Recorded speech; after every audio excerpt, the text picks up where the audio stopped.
ఓం శ్రీమాత్రే నమః. ఓం గం గణపతయే నమః. ఐం సరస్వత్యై నమః. ఓం శ్రీ గురుభ్యో నమః.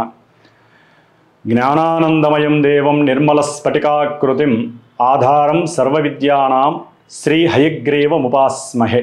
హయగ్రీవునికి నమస్కరిస్తూ మిథున రాశి ఈ నవంబర్ మాసంలో నవంబర్ ఫస్ట్ తేదీ నుండి నవంబర్ 30వ తేదీ వరకు ఈ నెల రోజులు కూడా మిథున రాశి వారికి, ముఖ్యంగా ఆ యొక్క మిథున రాశిలో ఉన్నటువంటి మృగశిరా నక్షత్రము 3వ పాదము 4వ పాదం వారికి, ఆరుద్ర నక్షత్రము 1, 2, 3, 4 పాదాల వారికి, అలాగే పునర్వసు నక్షత్రము 1, 2, 3 పాదాల వారికి, ఈ నక్షత్రాల వారికి మిథున రాశి వారికి మరి ఈ యొక్క నవంబర్ మాసము పట్టిందల్లా బంగారమే అని చెప్పుకోవాలి.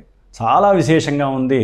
అంటే గోచార నియమాల ప్రకారము జాతకరీత్యా కనుక వారి యొక్క లగ్నము, వారి యొక్క రాశి, లేకపోతే నక్షత్ర రీత్యా మిగతా గ్రహాలు ఉన్నటువంటి నక్షత్రాల రీత్యా వాటి యొక్క డిగ్రీసు, వాటి యొక్క దృష్టి, దశలు, అంతర్దశలు, ఆ జాతకరీత్యా వారు పుట్టిన సమయంలో ఉన్నటువంటి గ్రహస్థితి, షోడశ వర్గ గ్రహస్థితి, ఇట్లా ఎన్నో రకాలుగా కనుక చూసుకున్నట్లయితే ఇప్పుడు మనం చెప్పుకునేటటువంటి ఈ అదృష్టము కొంతమందికి ఇబ్బందిగా కూడా మారే అవకాశం ఉంటుంది. కాబట్టి ఈ గోచారం అనేటటువంటిది కొంతవరకు మనం మన జీవితంలో ఏ కార్యక్రమాన్ని ఏ విధంగా చేయవచ్చు, ఏ గ్రహం వలన ఏ శుభం కలుగుతుందని తెలుసుకుంటూ బాలేని గ్రహానికి ఆ గ్రహానికి ఏ జపమో, దానమో, లేకపోతే మనకి సంబంధించినటువంటి కొన్ని సమస్యలకి సంబంధించి ఏదైనా హోమాలు చేసుకోవటమా, ఇలా మనం మన సనాతన ధర్మం, మన ఋషులు, మన యోగులు ఇచ్చినటువంటి ఈ కార్యక్రమాలను ఆచరిస్తూ జీవితాన్ని ఏ రోజుకు ఆ రోజు గడపడమే కానీ దీంట్లో ఈ శాస్త్రాన్ని అవమానించటము, లేకపోతే చెప్పేటటువంటి మాలాంటి గురువులని అవమానించటము, ఇవన్నీ కూడా అవసరం లేనటువంటి పరిస్థితులు. కాబట్టి ముఖ్యంగా మిథున రాశి, ఈ మిథున రాశికి సంబంధించి ఇప్పుడు ఈ నవంబర్ 1 నుంచి కూడా మిథున రాశి వారికి పంచమంలో శుక్రుడు అంటే ఎవరైనా షేర్స్ కానివ్వండి, స్టాక్ మార్కెట్లో ధనాన్ని ఎవరైతే కాస్త బాగా డబ్బులు వస్తాయని చెప్పి పెట్టుకొని ఉంటారు నిలకడగా ఉండటానికి, వాళ్ళందరికీ కూడా ఇప్పుడు దాన్ని డ్రా చేసుకునే పరిస్థితి కలుగుతోంది. శుక్రుడు పంచమంలోకి వచ్చారంటే ఈ యొక్క ధనానికి సంబంధించిన విషయాలన్నీ కూడా చక్కగా వారి పరిపుష్టినిస్తాయి, పరిపక్వతను కలుగజేస్తాయి. పరిపూర్ణంగా వాళ్ళకి శుక్రానుగ్రహము, లక్ష్మీదేవి అనుగ్రహిస్తుందని చెప్పుకోవాలి మిథున రాశి వారికి. ముఖ్యంగా ఎవరైతే గనక లలిత కళలు, సినిమా యాక్టర్స్ కావచ్చు, లేకపోతే లలిత కళలకి సంబంధించి మృదంగం వాయించే వాళ్ళు కానివ్వండి, లేకపోతే కోలాటం ఆడేటటువంటి వాళ్ళు కానివ్వండి, అట్లాగే సంగీతము, భరతనాట్యము, అట్లాగే ఆటలకి సంబంధించినటువంటి ఏ విషయమైనా సరే, క్రీడారంగం ఏదైనా సరే, ఆ అమ్మవారి లలిత అనుగ్రహం కలిగిన గ్రహమే శుక్రగ్రహము. కాబట్టి వీళ్ళందరికీ కూడా మంచి కీర్తి, ప్రతిష్ట, మన్ననలు, గౌరవ పురస్కారాలు, అనుకోకుండా ఆకస్మికంగా మంచి ధనలాభాదులు కలగటము, ఇవన్నీ కూడా శుక్ర భగవానుడు ముఖ్యంగా ప్రేమికులకైతే కనుక అనుకూలమైనటువంటి సబ్జెక్టుగా అనుకోవాలి. మిథున రాశి వారికి తమ యొక్క ప్రేమని అవతల వ్యక్తితో వ్యక్తీకరించేటటువంటి సమయంగా భావించవచ్చు. ఒకరికొకరు ఇప్పటి వరకు చెప్దామా లేదా అని అనుకునేటటువంటి వాళ్ళకి ఓకే చెప్పుకోవడం ద్వారా అనుకూలత కలుగుతుందని మాత్రము ఈ యొక్క శుక్రగ్రహం తెలియజేస్తోంది. ముఖ్యంగా సంతానము పరంగా వెయిట్ చేస్తున్న వారికి, సంతానము ఎవరైతే గర్భం దాల్చి ఉన్నారో వారికి స్త్రీ సంతానము, పురుష సంతానము ఎవరో ఒకళ్ళు జన్మించడానికి అవకాశం ఉంటుంది. లేదా ఎవరైనా సరే వివాహం చేసుకున్న వాళ్ళు చాలా ఆలస్యంగా ఎంతకాలమైనా వివాహం అయ్యి సంతానం లేనటువంటి వారికి ఈ యొక్క శుక్రుడు తన యొక్క స్వక్షేత్రంలో ఉండటం అనేటటువంటిది, ముఖ్యంగా గురుడు ద్వితీయంలో ఉచ్చస్థితిలో ఉన్నాడు. కాబట్టి ఈ 2 గ్రహాలు చాలా చాలా అత్యద్భుతమైనటువంటి శుభగ్రహాలు. కాబట్టి తప్పనిసరిగా వీరికి సంతాన భాగ్యము కలగటానికి ఇది ఒక మహదవకాశంగా భావించాలి.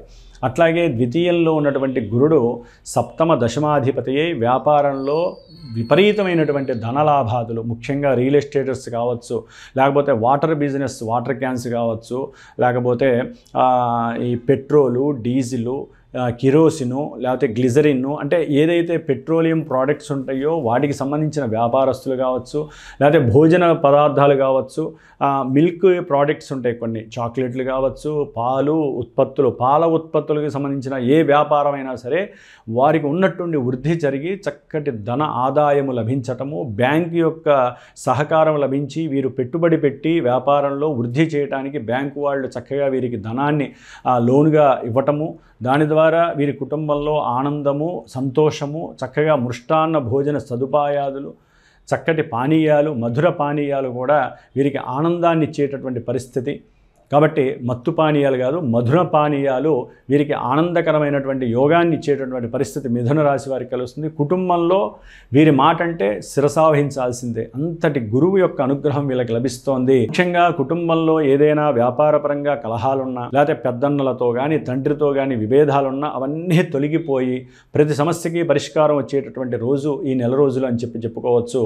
అట్లాగే రవి ఈ నెల నవంబర్ 17 వరకు కూడా కొంత ఇబ్బందులు, సంతానపరంగా సమస్యలు పెట్టినా, లేకపోతే మీరు వస్తాయి రాదే అని ఇందాక మనం అనుకున్న ఇబ్బందులు పెట్టినా కూడా 17 తర్వాత ఆయన 6వ స్థానంలో ఉండి రవి భగవానుడు నవంబర్ మాసంలో చక్కటి లాభాలను ఇస్తున్నాడు. ఆయన అనుకున్న సంకల్పాలకి సిద్ధి, ఆత్మవిశ్వాసం పెరుగుతుంది. అనారోగ్యాలు ఉన్నటువంటి వారికి అనారోగ్యాలు తొలగిపోయి ఆకస్మికంగా ఆరోగ్యం మెరుగుపడే అవకాశాలు లభిస్తున్నాయి.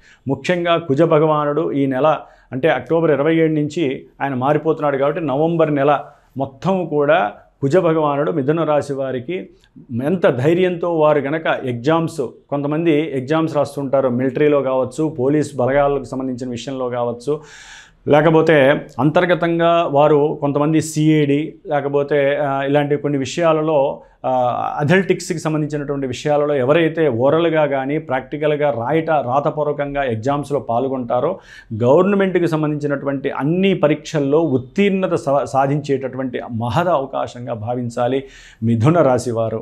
అట్లాగే వీరికి ఉన్నటువంటి కోపావేశాలు కంట్రోల్లో ఉంచుకోకపోతే శత్రువులు పెరిగే అవకాశం ఉంటుంది. లెక్క ప్రకారము వీరికి శత్రు రోగ రుణ నివృత్తి జరిగేటటువంటి సమయము.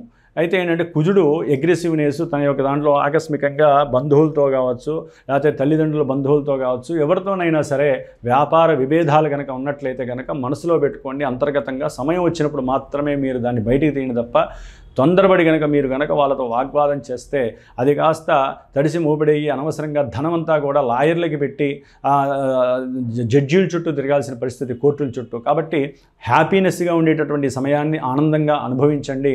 అట్లాగే ఏదైనా సరే కాస్త దూర ప్రయాణాల యందు ఆసక్తి కలిగేటటువంటి అవకాశం ఉంటుంది. అట్లాగే ఉద్యోగ విషయాలలో మీరు ఎప్పటి నుంచో కొంచెం దూర ప్రాంతాలకు వెళ్ళాలి అనుకునే వాళ్ళకి ఇది ఒక మహదవకాశంగా ఉద్యోగ కెరీర్ వ్యవస్థలో మలుపు తిరిగేటటువంటి పరిస్థితి ఈ యొక్క మిథున రాశి వారికి జరుగుతుంది. ఏదేమైనప్పటికీ గ్రహాలలో రవి, కుజ, ముఖ్యంగా బుధగ్రహం కూడా అనుకూలించేటటువంటి సమయం అండి ఇది. కాబట్టి అన్ని గ్రహాలు మిథున రాశి వారికి చక్కటి పరిపుష్టిని కలుగజేస్తున్నాయి. వీరు చేయవలసిందల్లా ఒకటే, సుబ్రహ్మణ్యేశ్వరుణ్ణి ఆరాధిస్తూ వెళ్ళండి. ఎందుకంటే ఆ స్థానము ఏదైనా కూడా అంతర్గత స్థానము, 8వ స్థానము కాబట్టి ఎన్నో దోషాలు కూడా కొంతమంది ఆకస్మికంగా రుణాలు పుట్టించే వాళ్ళు ఉంటారు, లేకపోతే తండ్రి యొక్క రుణాలు వీరి మీద పడటము, లేకపోతే అన్నదమ్ముల యొక్క రుణాలు సంబంధించిన సమస్యలు వీరికి క్రియేట్ కావటము, ఇట్లా ఎన్నో రకాల సమస్యలు వచ్చే అవకాశం ఉంటాయి. కాబట్టి వీరు భాగ్యరాహువు కూడా మంచిది కాదు. కాబట్టి వీరు ఉద్యోగరీత్యా ప్రయాణాలు తిరగటము ఈ సమస్యలు చాలా ఉంటాయి. కాబట్టి మిథున రాశి వారు కాస్త సుబ్రహ్మణ్య అష్టకాన్ని చదువుకుంటూ ఉండండి, అన్ని రకాల సమస్యలు తొలగిపోతాయి. ఇంకేదైనా పర్సనల్ వ్యక్తిత్వ జాతకరీత్యా కానివ్వండి, లేకపోతే జప హోమాదులు చేయించుకునేటటువంటి అవకాశం తీసుకునే వాళ్ళు శ్రీమాత జ్యోతిషాలయ పీఠంలో ఉన్నటువంటి ఈ ఫోన్ నెంబర్కి ఫోన్ చేసినట్లయితే మీకు చక్కటి జాతక విశ్లేషణతో పాటుగా చేయవలసినటువంటి దోష పరిహారాలు జాతకరీత్యా ఎలా ఉంటే బాగుంటుందనే విషయాలు కూడా మీకు తెలియజేస్తాము. ఓం శ్రీమాత్రే నమో నమః.